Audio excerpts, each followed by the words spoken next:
pernah cinta, tapi tak pernah seram ini. Aku ingin. Pierre-Jean Chalençon qui est ici est venu justement parce que nous avons l'occasion de collaborer tout au long de l'année au Palais Vivienne, que vous connaissez certainement, qui est le palais parisien certainement le plus connu après le Palais de l'Élysée. Et c'est Monsieur Chalençon qui en est le propriétaire. Vous le savez, c'est l'homme le plus connu de France Télévisions aujourd'hui, tous les jours sur Affaires conclues. C'est le premier collectionneur napoléonien au monde. Donc il faut quand même réaliser qu'il est actuellement exposé à Shanghai.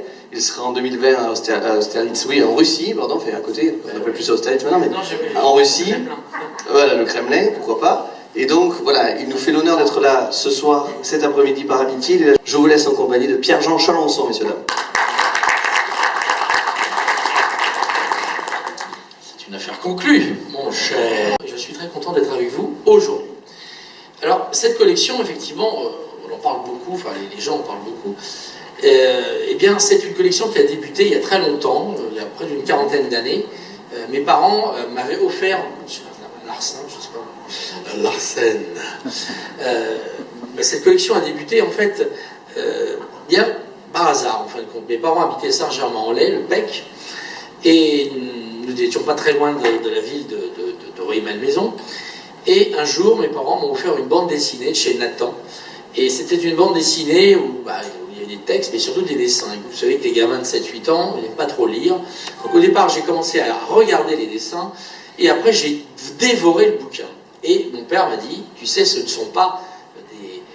c'est pas Superman, il a vraiment existé, Napoléon Ier. Et en fait, nous sommes allés un jour au château de la Malmaison, à 7 km,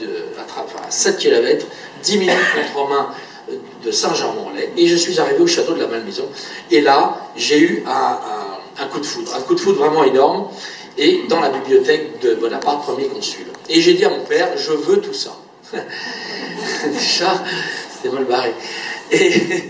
Et quelques années plus tard, bon, j'ai quand même pas mal.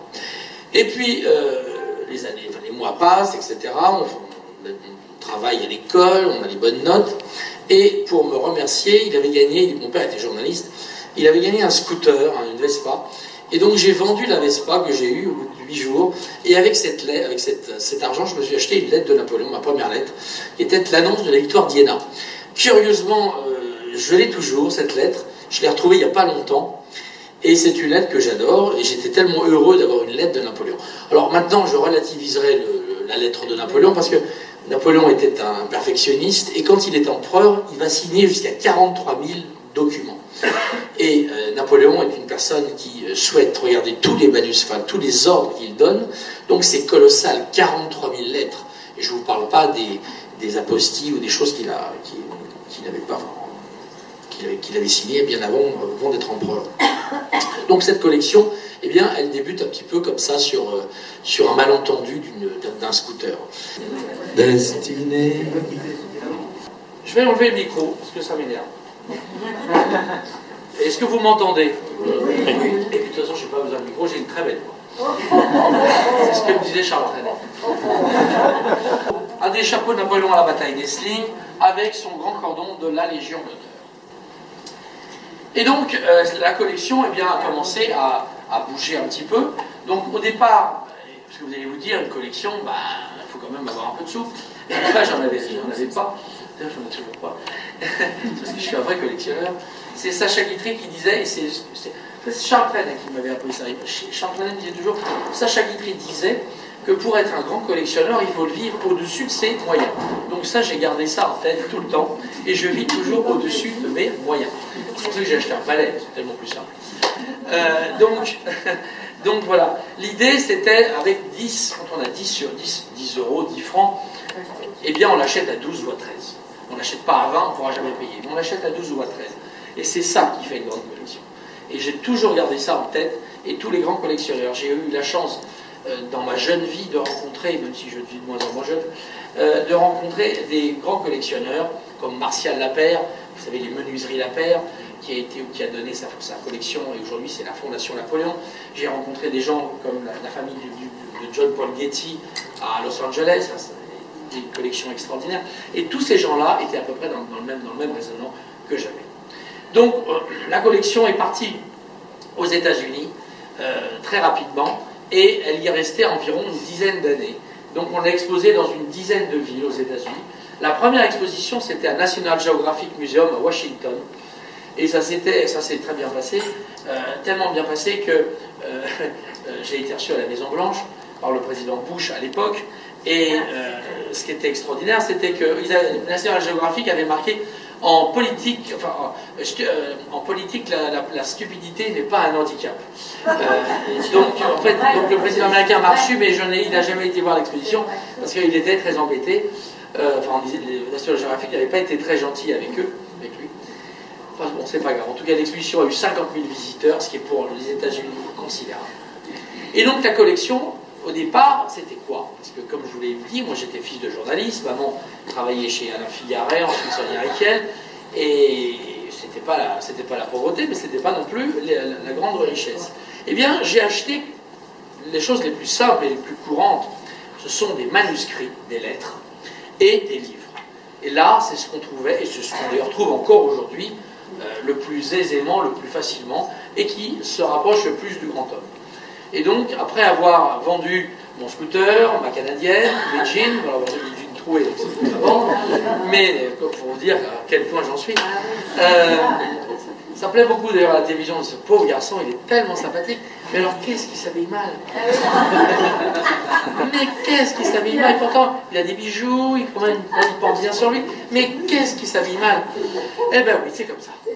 Moi, je suis tellement provoque que ça m'amuse. D'avoir 1 million d'euros sur soi et puis d'avoir un truc, c'est beaucoup plus fun.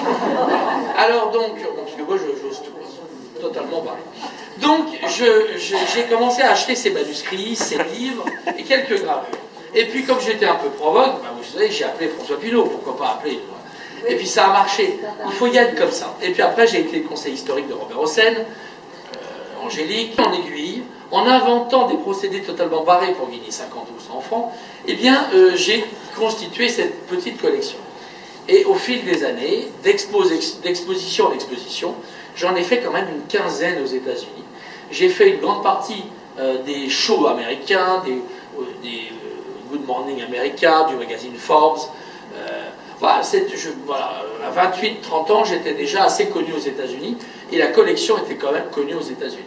Et on a eu quelques centaines de milliers de visiteurs. Moi, j'aime les objets qui ont vraiment appartenu au souverain. Alors, quand on parle d'objets, on dit toujours j'ai 2000, 2500 objets. Ça plaît aux journalistes. Les journalistes, pour ça, alors ils adorent. Et alors, si vous leur mettez un petit prix à côté, alors là, c'est l'extase. Je m'en fous totalement du prix des objets. Parce que moi, j'aime les objets pour ce qu'ils sont, pour ce qu'ils représentent. Le coup de foudre de la collectionnite de Napoléon, de cette fille, c'était un peu pour avoir un peu ce genre de choses. C'est-à-dire, imaginez un appartement de 40 mètres carrés où il y avait le lit de campagne, où il y avait des objets à droite, à gauche, le caleçon, la boîte à jeu, la boîte du lit, etc. Un vrai capharnaüm, un côté un peu caverne d'Ali Baba.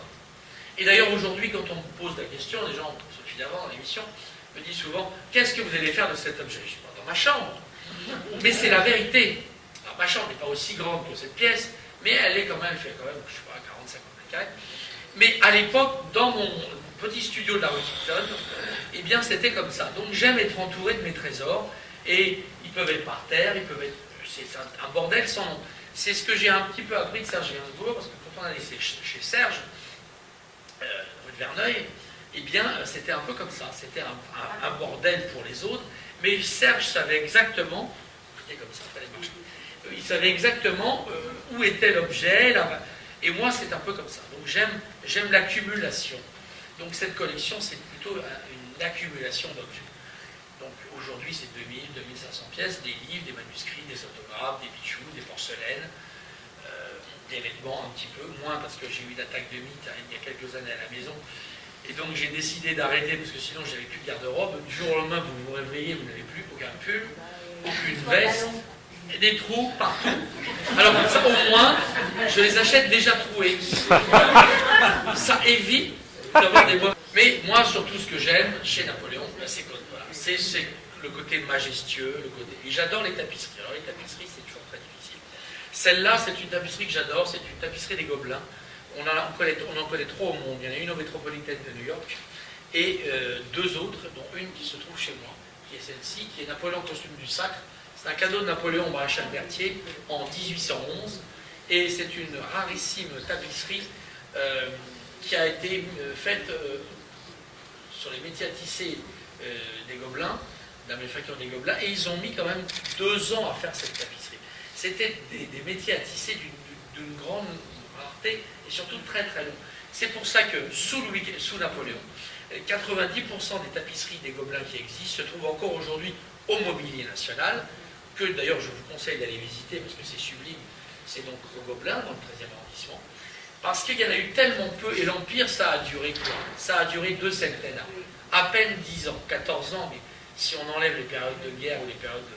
c'est 10 ans, et en 10 ans, quand on voit le nombre d'objets d'art, de manufactures, donc, que Napoléon a fait, c'est considérable.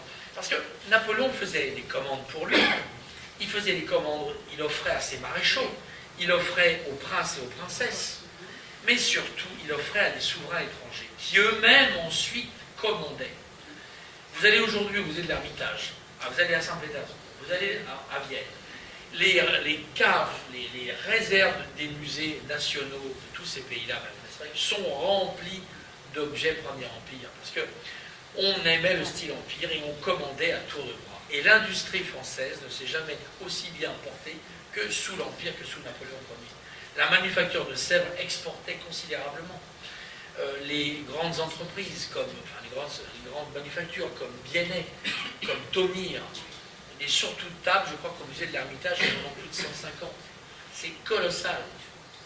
Et ça faisait marcher des pans entiers d'économie. C'est pour ça que la France était un pays riche sous l'Empire. Après, ils dépensaient aussi beaucoup. Mais les entreprises étaient très riches. Qui représente Bonaparte, premier consul, par le baron Antoine Jean Gros. Vous savez, dans le néoclassicisme, il n'y a pas 50 artistes en France. Il y a Jacques-Louis David, il y a Gros, il y a le baron Gérard, il y a Prudhon. Enfin, ils sont quelques-uns. Voilà. Isabelle pour les miniatures. Ils ne sont pas très nombreux. Mais ce sont des artistes qui, il y a encore 15 ou 20 ans, étaient encore très accessibles au grand public. Ce premier tableau de Bonaparte, premier consul, par le baron Gros, avec son habit en rouge Nacara. Et il est très beau, il a 29 ans, il a 30 ans, il est absolument superbe. C'est une huile sur toile absolument merveilleuse. C'est un portrait officiel, il n'y a eu que 4 exemplaires de fait. La collection aujourd'hui, c'est 2000 pièces qui sont réparties un petit peu, livres, autographes, beaucoup de mobilier. J'ai racheté beaucoup de mobilier. Pour ceux qui viendront un jour, ceux qui connaissent, mais il y a un certain nombre de gens qui connaissent déjà, ben voilà, 3 fois. Fan, absolu, mais bien entendu, c'est toi. Qui verront le palais Vivienne. Au palais, c'est presque 600 mètres carrés, on a beaucoup de mobilier historique. On a la table de toilette de Joséphine, on a le mobilier des Tuileries, la moitié du mobilier est classé trésor national. Donc je me suis mis beaucoup au mobilier. Mais à l'époque, le mobilier, ça prenait de la place, donc puis ça coûtait un peu d'argent, je n'avais pas cet argent. Donc je me suis mis aux peintures. Et là, la photo est vraiment mauvaise. C'est fait exprès, c'est pour vous acheter le livre. Le mec vraiment horrible, tu sais. Et en fait, je me suis mis à acheter des peintures, des dessins et des peintures. Parce que les peintures, c'est facile, les peintures, c'est visuel, et ça parle à tout le monde. Ça parle à des enfants, à des adolescents, à des gens plus âgés, ou pas forcément à des gens qui n'ont pas une culture générale, mais qui reconnaissent l'histoire et qui reconnaissent les images. Cette étude, cette esquisse de Jacques-Louis David et de Jacques de Moses, de Bonaparte franchissant le Grand Saint-Bernard. J'ai plusieurs études d'ailleurs de ce tableau par David. Je me suis mis à acheter beaucoup de crayons de dessin de David. Je vais avoir une douzaine de dessins de David. Mais j'aime beaucoup ces contrastes du dessin, parce que Jacques-Louis David était un grand dessinateur, un peintre remarquable, mais surtout un grand dessinateur. Donc la collection s'est enrichie de tableaux petit à petit. Alors après, je me suis mis à acheter des objets d'art. Les objets d'art, ça c'est vraiment ma passion, parce que ce sont des choses qui ont vraiment appartenu à Napoléon, dont il avait l'usage. Donc au départ, eh bien, j'ai commencé à acheter des vêtements, des choses comme ça, des mouchoirs, c'est ce qu'il y avait de moins cher. D'ailleurs, à chaque fois qu'il y avait des mouchoirs, tout le monde se foutait de moi à dos. Et moi, j'étais bien content qu'on se foute de moi, parce que je savais la rareté de ces mouchoirs, et j'en ai eu jusqu'à 10. Et donc là, ce n'est pas un mouchoir, mais c'est un bronze qui vient de la collection du professeur Ledoux-Lebar, qu'on appelle le Moutoni. C'est une figure en bronze qui fait à peu près 55 de diamètre et qui était dans le bureau de Napoléon aux Tuileries et qu'il avait commandé en 1808. Et c'est certainement un des objets les plus précieux de ma collection, qui est d'ailleurs au coffre en ce moment. Il faut que je le sorte le mois prochain, il me manque un peu. Et donc c'est vraiment un objet que Napoléon avait aux Tuileries, qu'il a emmené ensuite au palais de l'Élysée, et avant de mourir, quand il est parti en exil, il a donné au prince Eugène de Beauharnais. Et vous avez une gravure où on voit dans la chambre du prince Eugène à Munich, eh bien, ce bronze de Moutoni. Moi j'aime les choses qui ont appartenu à Napoléon. J'aime manger dans ses couverts, j'aime m'asseoir sur ses chaises, ou boire dans des verres, ou avoir simplement sa tabatière dans laquelle il aimait appriser les tabacs. J'ai un côté un petit peu, comment dirais-je, fétichiste. Je suis un collectionneur fétichiste. Bon, ça s'arrête à un certain niveau quand même. Mais j'aime, je ne suis pas un collectionneur de slip, mais même si j'ai un caleçon de Napoléon. Vous avez ici la plaque de Légion d'honneur de Napoléon. Alors la plaque de Légion d'honneur, c'est vraiment quelque chose de très symbolique, c'est quelque chose qu'il avait, c'était quelque chose qui était en cantique, qui était brodé sur son habit. La collection du grand maréchal Bertrand, c'est un des lits qui avait été gardé par Bertrand lors du départ de Napoléon à Sainte-Hélène. On les connaît, les lits de l'empereur, ils font tous le même format, ils font à peu près 2 mètres de long sur 1 mètre de large, et il y a 2 souches sous couronne impériale. Mais aujourd'hui, le marché de l'art napoléonien, comme le marché de l'art en général, est devenu totalement barré. Récemment, il y a eu la dernière vente d'Ozna, il y a eu un lit non signé de 2 souches, mais qui était attribué, qui s'est vendu près de 90 000 €. Parce que les gens, c'est comme le port-salut, ils croient que c'est marqué, enfin ce qui est marqué, c'est ridicule. Il y a des experts qui ne sont pas des vrais experts et qui vous racontent tout et n'importe quoi. Donc il y a des choses qu'il faut faire très attention. C'est comme aujourd'hui, vous voyez, et c'est très embêtant, on nous parle d'un trône qui va être vendu là prochainement. Ce n'est pas un trône, c'est un fauteuil de représentation. Les trônes, on les connaît. Il y a le trône des Tuileries, le trône du Sénat. Vous voyez, c'est 3 ou 4 emblèmes. Après, des fauteuils de représentation, eh bien, c'était des fauteuils que vous trouviez à la mairie de Paris, ou dans certaines préfectures, ou éventuellement des fauteuils d'apparat que l'empereur ou le service de l'empereur emmenait pour que, quand l'empereur était à l'étranger, il puisse avoir une certaine autorité par rapport au siège. Mais ils n'ont pas été sacralisés. Donc c'est pas la même chose. Mais le business étant, et aujourd'hui on peut tellement gagner d'argent sur tout et rapidement, qu'on raconte tout et n'importe quoi. Là, vous avez de la porcelaine. Moi, ma grande passion aujourd'hui, c'est la porcelaine de Sèvres. Napoléon aimait les arts de la table. Il aimait les arts de la table, curieusement, il n'aimait pas manger. C'était pas un gastronome. Il mangeait rapidement, le midi entre 5 et 7 minutes, le soir, allez, 10-15. D'ailleurs, Eugène de Beauharnais raconte, quand il était invité au château de la Malmaison, il mangeait avant, parce que sinon, on ne mangeait pas. Et effectivement, puisque le temps que vous soyez assis, vous ayez servi, et Napoléon était déjà parti. Et d'ailleurs, Joséphine, quand elle divorce, va prendre 15 ou 20 kilos en l'espace de 2 ans, parce qu'elle a enfin le temps de manger. Et d'ailleurs, dans une lettre, il lui dit, j'ai appris, ma belle, ma douce amie, que vous étiez bien grasse. C'est mignon.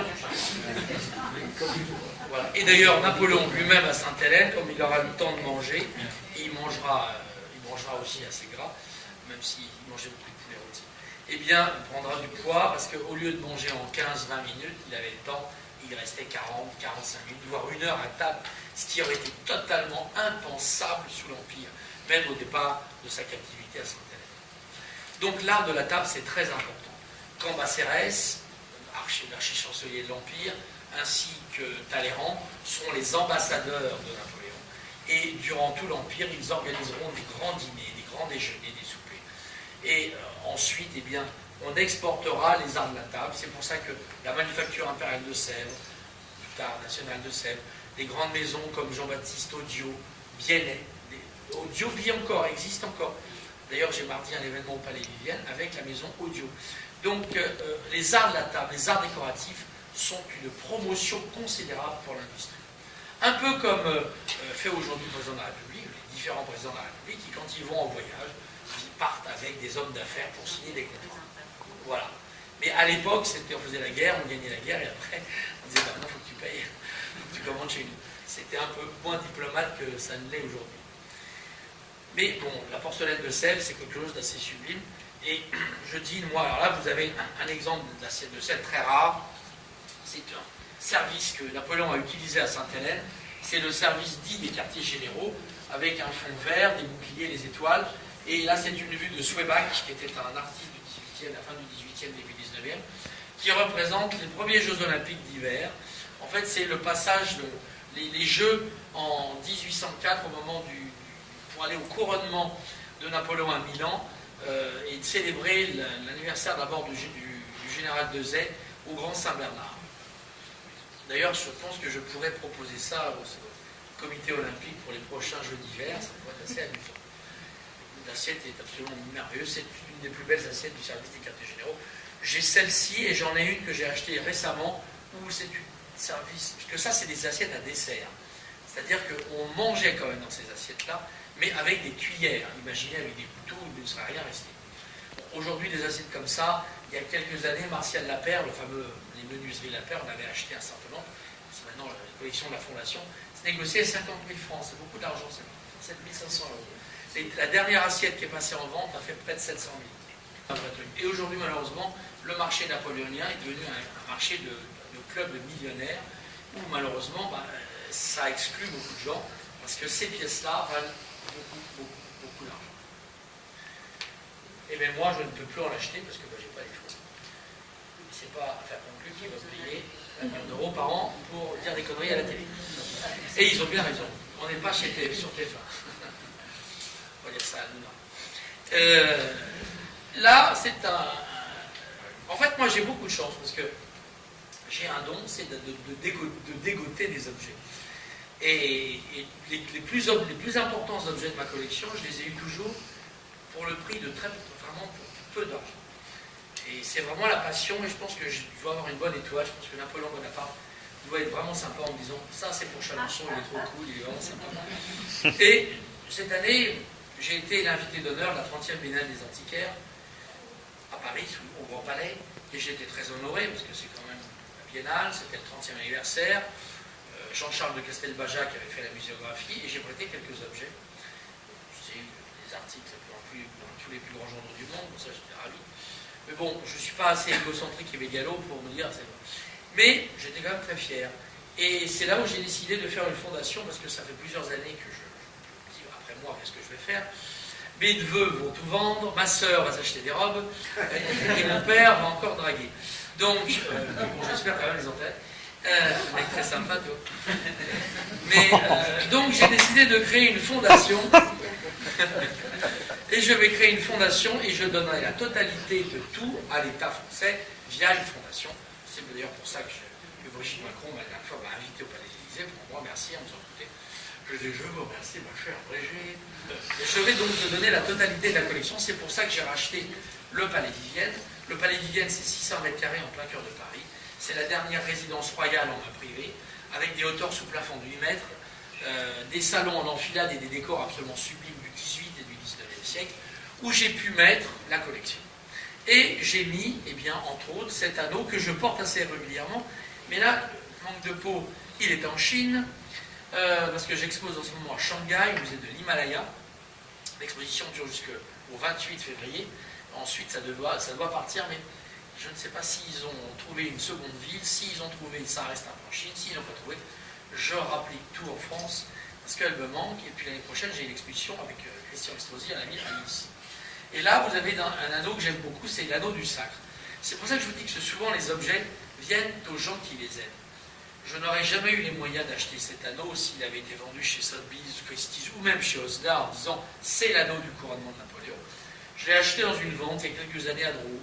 L'expert l'avait mal catalogué en disant anneau à bague, un saphir du cardinal Fesch. Et en fait, l'histoire est toute simple, c'est que le pape Pie VII avait donné à Napoléon cette bague.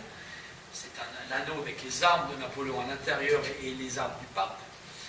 Et ensuite, bien entendu, il y a eu une peinture que vous connaissez tous, celle du baron Gérard en pied, etc., que j'ai d'ailleurs aussi, entre autres. Et Un jour, j'étais avec Bernard Chevalier, l'ancien conservateur de la Malmaison, et je dis, écoute, t'as vu cet anneau, c'est quand même insensé. Pourquoi le pape aurait offert un anneau à Pie VII, etc. Et il me dit surtout, il me dit oui, surtout que l'anneau du sac, on ne le connaît pas, on pensait l'avoir, mais en fait c'était un faux. C'était pas du tout la même chose. Et on commence à s'approcher du tableau, on regarde, etc. Après, on se dit, c'est quand même le même, c'est identique. Après, on commence à regarder les armes à l'intérieur. C'était vraiment les armes de Napoléon et non pas les armes du cardinal Fesch et les armes de Pie VII. Et puis, à force de recollement, de recherche, etc., et puis on en est arrivé à la conclusion que cet anneau était bien l'anneau du couronnement que Napoléon avait donné, parce que Napoléon ne portait pas de bague, il n'aimait pas ça. J'ai eu une bague de présent qui était en diamant, il y en a une dizaine de fêtes, et ça, c'est des choses qu'il ne mettait pas et qu'il offrait.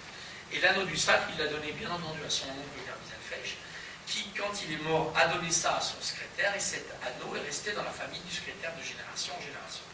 Et puis on a fait des recollements aussi par rapport à l'orfèvre, pour en arriver à la conclusion que c'était le fameux anneau du sac dont on avait perdu la trace, etc. Donc vous voyez, c'est des fois des années de travail, et en même temps vous avez l'anneau, vous avez le portrait, et pendant des fois on se dit mais où est-ce, et la réponse est en face de vous. C'est assez étonnant les énigmes d'histoire qui sont en fait, les réponses sont en face de vous. Et cet anneau, ça a été vraiment, ils s'y tiennent vraiment. C'était vraiment un truc insensé. Et alors, encore plus curieusement, eh bien, cet anneau était à ma taille de mon doigt. Je n'ai même pas eu à agrandir ou à rétrécir la... C'est un saphir. Et là, il est en Chine.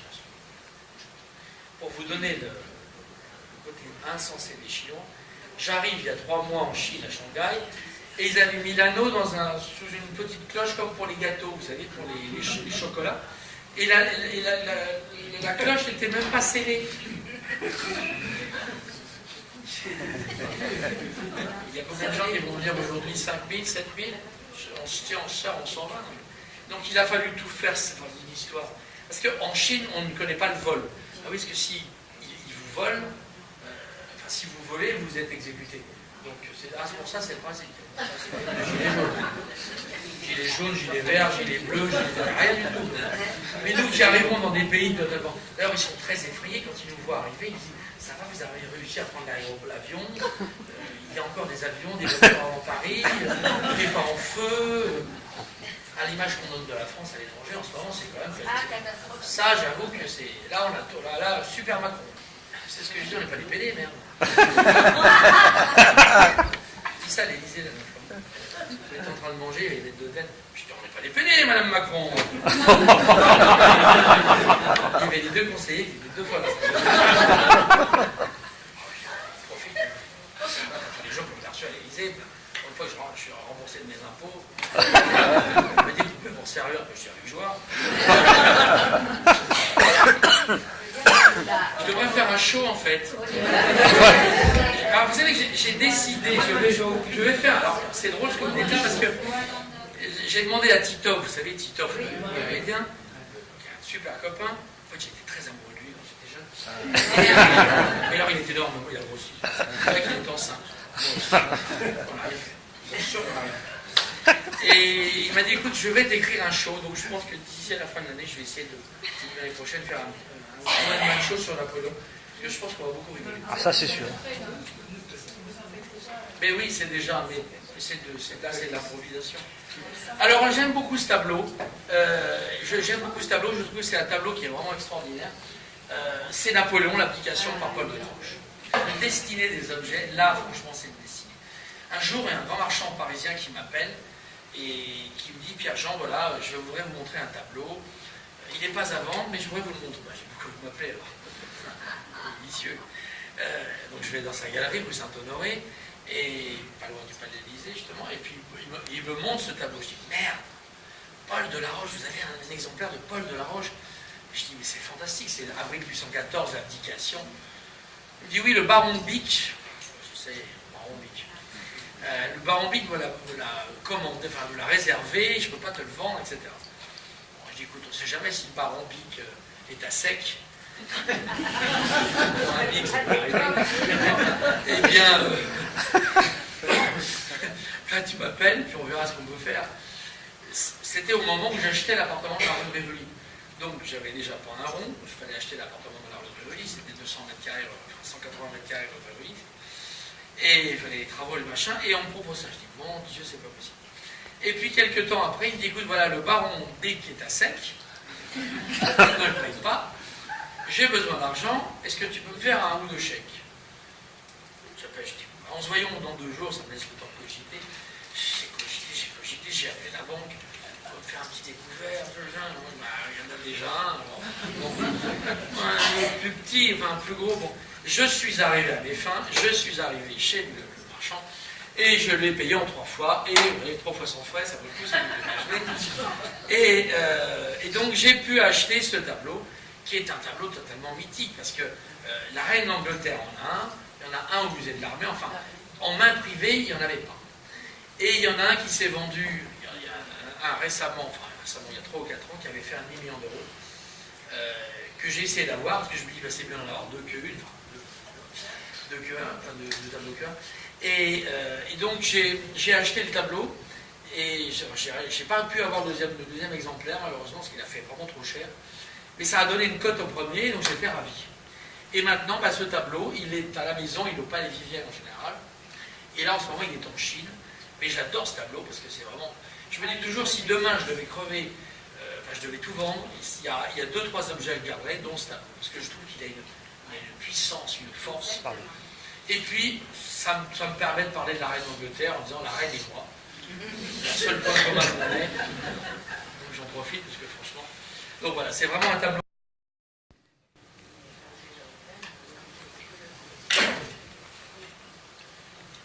Alors ça c'est Jérôme.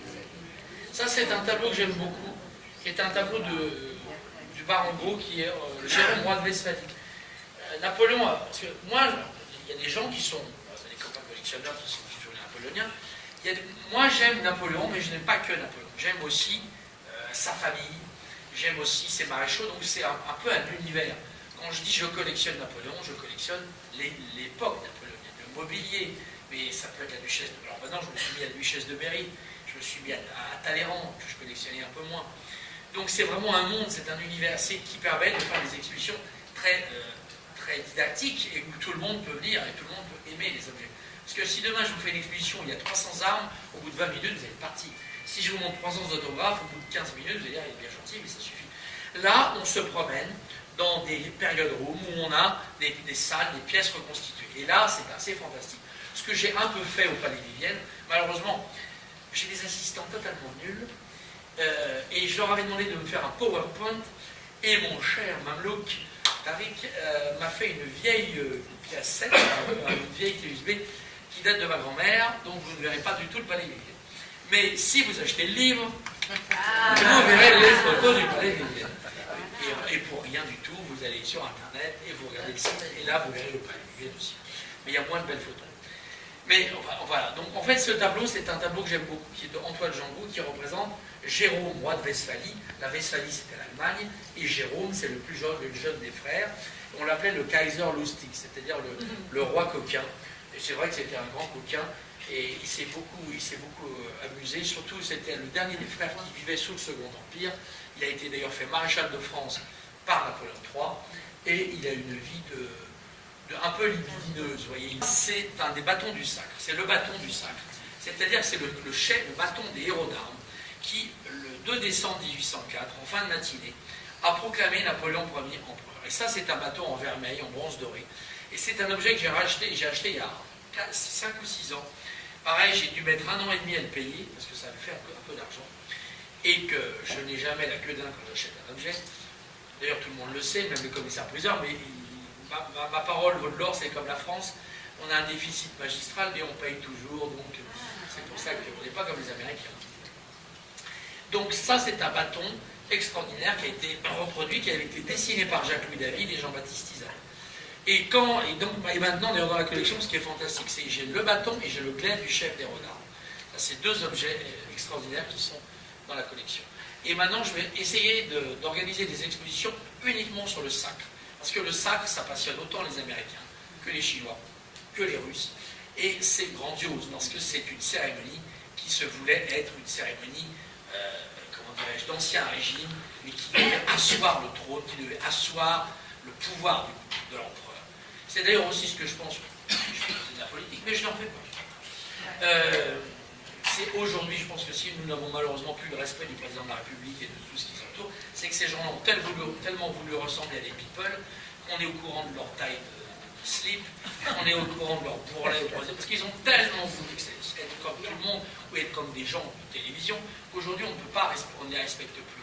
On n'aurait pas vu le général de Gaulle ou le président Pompidou, ou vous voyez, sans doute ces histoires. Vous imaginez Madame de Gaulle avec Benalla, ça n'existe pas. Il y a eu Louis XVI, éventuellement, Marie-Antoinette avec Fersen, mais c'était quand même un peu plus classe. Je vous dis tout. Comme je suis toujours fauché, quand j'ai dû financer le Palais Vivienne, il a fallu que je trouve une banque. Comme en France, on ne prête pas d'argent, on ne vous prête plus d'argent, ça n'existe plus. Les banques, ils vous vendent des portables, des assurances, des baguettes de pain bientôt, mais pas de crédit. Donc il a fallu que je trouve de l'argent, donc j'ai dû mettre des objets en garantie, et donc j'ai mis ce fauteuil, qui est un des fauteuils rarissimes, on en connaît 3 au monde, mais c'est un des 2 en mode main privée de la salle du trône. Je paye tous les mois pour le récupérer dans quelques temps, mais c'est une pièce tout à fait extraordinaire, exceptionnelle, qui était le fauteuil réservé à Joséphine, quand un des frères et des sœurs de l'empereur, dans la salle du trône des Tuileries. Un fauteuil de Jacob absolument extraordinaire. Là, il y a une vraie provenance, vous voyez. On sait d'où il vient. Il y a l'ébéniste, il y a les marques des Tuileries, à la différence du fauteuil de représentation qui va être vendu, qui est très beau, qui m'intéresse beaucoup. Mais d'ailleurs, l'estimation 60-80 000, c'est beaucoup d'argent, attention, tout un chacun. Même pour moi, c'est beaucoup d'argent. Mais je pense que le fauteuil fera plutôt 250-300, je pense que ça sera plus dans ces eaux-là. Mais il n'y a aucune provenance, on ne sait rien. Et il y a 3 mois, le fauteuil était une sorte de... il n'était même pas recouvert, c'était tout simplement un squelette. Alors que là, vous avez toutes les marques des Tuileries, vous avez le nom de l'ébéniste, vous avez la provenance, vous savez dans quelle pièce il se situait. Là, il y a un vrai...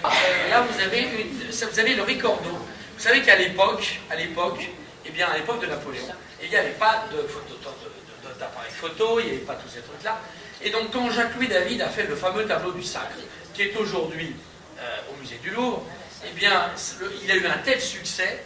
D'ailleurs, j'ai la facture du tableau. À l'époque, ça avait coûté presque 180 000 francs, ce qui est beaucoup d'argent. Eh bien, Napoléon lui dit, écoutez, c'est super, on va vous refaire une deuxième commande. La deuxième commande se passe en 1812, à peu près, mais comme il a plein de portraits, et que David a à ce moment-là à peu près 300 étudiants, il s'occupe d'un certain nombre d'œuvres, il ne peut pas tout faire. Et donc, il va demander à Rouget, son assistant, et à lui-même aussi, ils vont se faire des photos contact, c'est-à-dire qu'ils vont aller au Louvre et ils vont reprendre le tableau sur un petit format. Le petit format, pour vous dire, c'est à peu près 40 de longueur sur à peu près 35 d'auteur. Et donc on en connaît 2, on connaît 2 ricordos, celui-ci qui est donc dans ma collection, et il y a un autre exemplaire qui se trouve au musée du Louvre. Et ces 2 ricordos, il est avec Fantomas. Il n'est pas venu. Alors là, le mobilier des Tuileries, c'est un mobilier qui est classé Trésor National. Il y a beaucoup de choses qui sont classées Trésor National chez Chalençon, mais pas forcément ce qu'on imagine. Mais en attendant, ça c'est le mobilier des Tuileries que j'avais exposé à Rueil-Malmaison. C'est dans ce mobilier que Napoléon Bonaparte s'est marié avec l'impératrice Marie-Louise en avril 1810, puisque c'était le mobilier de la chapelle royale des Tuileries. Et ce mobilier était tellement agréable que Charles X a offert ce mobilier à la duchesse de Berry, et la duchesse de Berry a sauvé en fait ce mobilier de l'incendie des Tuileries, et il est classé, il vient du château de Rosny. Alors je l'ai entièrement fait restaurer, redorer, mais il est totalement dans son jus, il ne manque qu'une chaise, donc j'espère un jour trouver la chaise, mais sinon il est totalement complet. 2 300 000 visiteurs il y a 3 ans en Chine, j'ai eu 1,5 million de visiteurs aux États-Unis, on relance une exposition en Chine en ce moment, je suis très heureux parce que M. Christian Estrosi nous a donné l'autorisation, et on va le rencontrer dans 15 jours à Nice, pour exposer l'année prochaine au Palais des Congrès de Nice et au Palais Masséna. Ça sera uniquement à la collection, il y aura près de 300 pièces. Ça sera la plus grande exposition réalisée depuis 1969 en France. Et je remercie Christian Estrosi parce qu'on nous parle, on nous bassine de Napoléon, on nous bassine avec la culture, mais rien n'est fait et c'est totalement scandaleux. Donc tous les ministres de la culture depuis des générations ne font plus rien et vraiment j'ai beau m'égosiller, cette année nous fêtons le 250e anniversaire de la naissance de Napoléon et je suis le seul à organiser une exposition en Chine, c'est la plus grande exposition jamais réalisée à l'étranger et j'ai reçu une lettre de l'ambassadeur de France, pourtant visé par Brigitte Macron, qui me dit « Vous avez déjà exposé en Chine en 2014, je n'ai pas besoin de me déplacer. » Mais franchement, je préfère entendre ça que d'être sûr. Quand même être halluciné. C'est 2000 à 3000 pièces qui sont dans la collection. C'est des objets qui vont du bidet de Napoléon Bonaparte que j'ai acheté et dont je ne me sers pas. Je tiens bien de préciser à Henri Jean, je ne me sers pas du bidet de l'empereur, en tout cas pas encore aujourd'hui, mais peut-être que dans 20 ans, je l'utiliserai. Nous avons acheté récemment un objet extraordinaire qui est la cravache de Joséphine. La cravache de Joséphine, imaginez le fantasme. Je suis très fier d'organiser l'année prochaine une exposition avec Christian Estrosi à Nice. Et j'ai eu, il y a 15 jours, un accord verbal. Je dois aller à Moscou rencontrer le ministre de la Culture russe. Eh bien, nous allons exposer, je serai le premier Français à exposer au Kremlin. Et profitez de ce soleil. Affaire conclue. Semua cintamu hanya untukku, memang ku tak